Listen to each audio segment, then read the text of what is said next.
तो इंडियंस को हेट करने का एक ट्रेंड सा चल रहा है और इस ट्रेंड में अपने ही इंडियन भाई बहन सबसे आगे हैं। तो आज हम देखेंगे कि कैसे इंडियंस अपनी कंट्री के बुराई करने में फर्स्ट हैं और अपनी कंट्री के लोगों का रेपुटेशन खराब करने में तुले हुए हैं।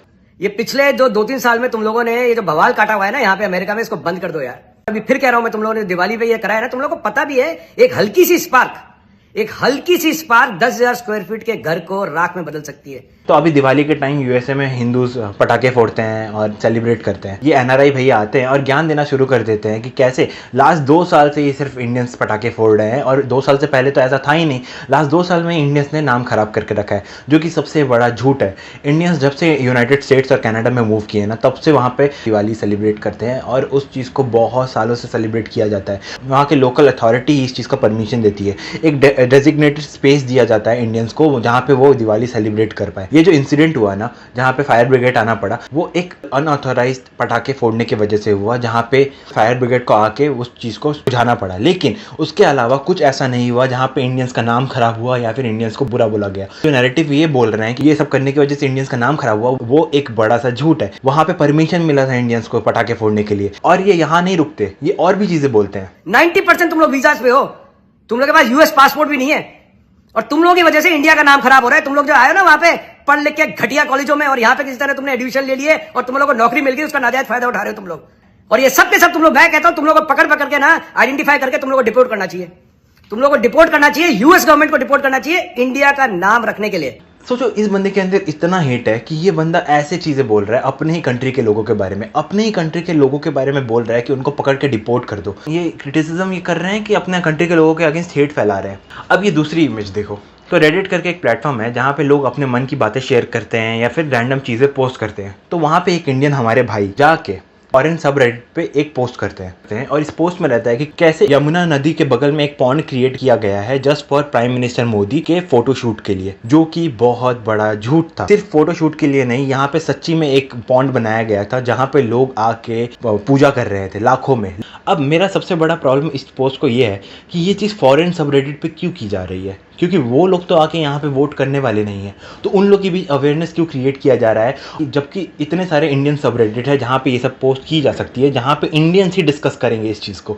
लेकिन फॉरेनर्स के सामने ये चीज़ क्यों पोस्ट की जा रही है? इसके पीछे बीजेपी के बारे में बुराई करना है कि इंडियंस के बारे में बुराई करना है, ये मुझे नहीं समझ में आ रहा था। क्योंकि फॉरेनर्स को क्या फर्क पड़ता है, तुम बीजेपी से हो या कांग्रेस से, उनके लिए तो सब इंडियंस ही है और उनको यही लगेगा ना कि सारी झूठी हैं। उनके बीच ये अवेयरनेस क्रिएट करने का ठेका भैया ने क्यों लिया था, आई हैव नो आइडिया। देखो, मैं कोई पार्टी को इंडोर्स नहीं करता, लेकिन ये ब्लेटेंट हेट क्रिएट करने का कोशिश किया गया था और इंडियंस का नाम खराब करने का कोशिश किया गया था बाय अनदर इंडियन ओनली।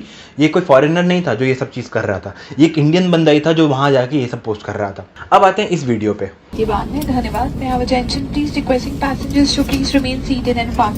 अब इस वीडियो में ना ये दिखाने का कोशिश किया गया है ना कि इंडियंस में कितना सिविक सेंस का कमी है।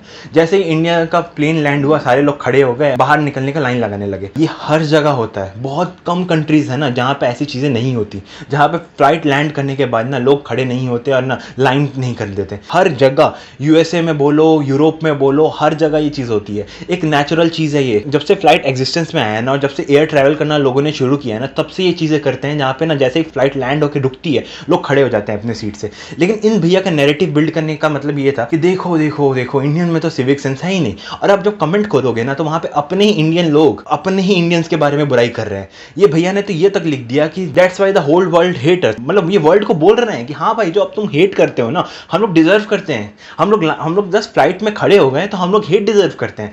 भाई क्यों?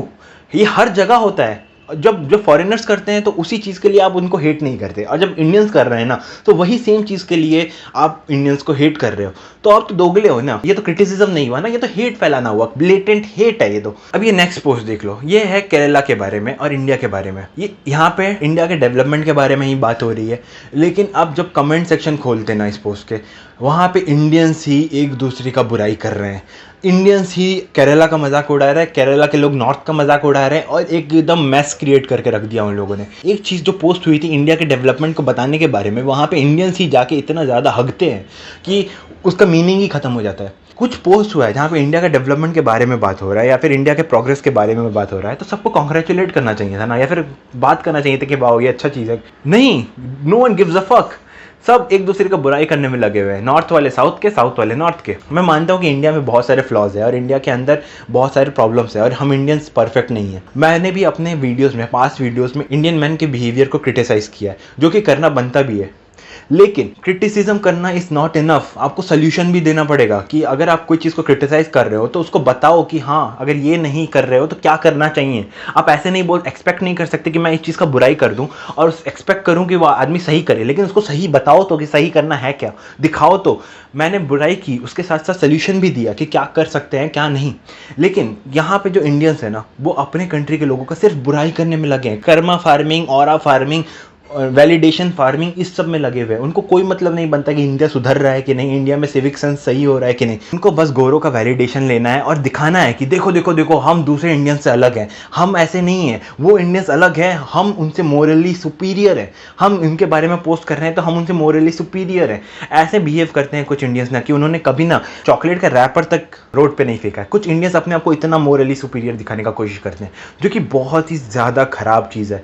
ऐसा आप मत करो। फॉरेन वैलिडेशन के लिए अपने ही कंट्री के लोगों का मजाक मत उड़ाओ, क्योंकि ये सब के वजह से ना जो फॉरेनर्स है ना वो एकदम जीरो रिस्पेक्ट कर रहे हैं इंडियंस की। इंडियंस के अगेंस्ट ब्लेटेंट रेसिज्म हो रहा है और इंडियंस के ऊपर अटैक्स भी हो रहे हैं बहुत सारे कंट्रीज में, जो कि सही नहीं है। ये चीज़ नॉर्मलाइज मत करो। As a Indian you should not normalize racism.